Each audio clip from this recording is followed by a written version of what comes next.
नमस्कार, मैं मुस्कान। आप देख रहे हैं the Bharat time news channel. आइए रुक करते हैं आज की बड़ी खबर पर।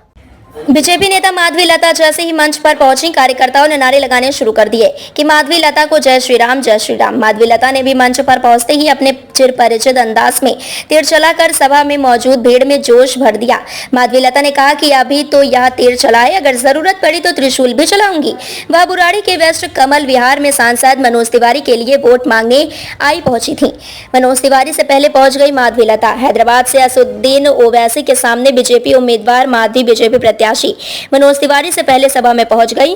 उन्होंने कहा कि लोग कहते हैं माधवी तीर चलाती हैं, हम कहते हैं कि हम मां दुर्गा का त्रिशूल भी चलाएंगे। मनोज तिवारी के सामने जो चुनाव लड़ रहे हैं उनका नाम कन्हैया है, लेकिन कारनामे क्रूर हैं। उन्होंने हाल में राज्यसभा सांसद स्वाति मालीवाल के साथ हुई मारपीट का जिक्र करते हुए कहा कि मुख्यमंत्री खुद उत्पीड़न करने वाले को बचाने के लिए सड़क पर आ गए हैं।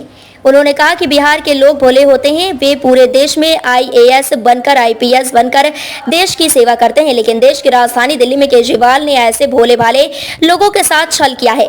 माधवी लता ने कहा कि कीचड़ और नारकीय जीवन जी रहे लोगों के बीच केजरीवाल को 2 दिन रहना चाहिए, तब उन्हें पता लगेगा कि यह जीवन कैसे जी रहे हैं। अगर मनोज तिवारी जीवन स्तर को सुधारना चाहते हैं तो केजरीवाल विकास कार्यों में टांग अड़ाते हैं। बुराड़ी के लोग कीचड़ और कूड़े के ढेर के बीच रहने को मजबूर हैं। उन्होंने कहा कि कीचड़ में कमल खिलता है तो पूजा में भगवान के चरणों में अर्पित होता है। इसलिए दिल्ली की डबल इंजन सरकार बनाकर अपने जीवन स्तर को सुधारने के लिए आगे बढ़ो। 2024 में मोदी सरकार और 2025 में बीजेपी सरकार बनाए।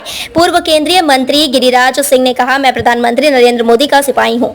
जो लोग कहते हैं कि हम हिंदू मुस्लिम की बात करते हैं, पूछना चाहता हूँ कि आखिर हमारे मनोज तिवारी ने कोई जहांगीरपुरी में कहीं आग लगाई? जवाब है नहीं लगाई, लेकिन जिन्होंने आग लगाई वह एक विशेष सोच के लोग हैं।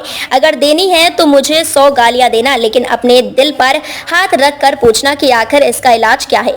हम एकजुट होकर वोट की ताकत का इस्तेमाल करें और सनातनी संस्कृति को विजय दिलाएं। अब तक के लिए बस इतना ही, फिर होगी आपसे मुलाकात ऐसी ही एक और बड़ी खबर के साथ। तब तक के लिए नमस्कार। देखते रहिए the Bharat time news channel, देश की आवाज। ऐसे ही लेटेस्ट अपडेट के लिए हमारे चैनल को सब्सक्राइब करें और तुरंत नोटिफिकेशन पाने के लिए बेल आइकन प्रेस करना ना भूलें। यदि आप हमें फेसबुक के माध्यम से देख रहे हैं तो हमारे पेज को फॉलो जरूर करें। धन्यवाद।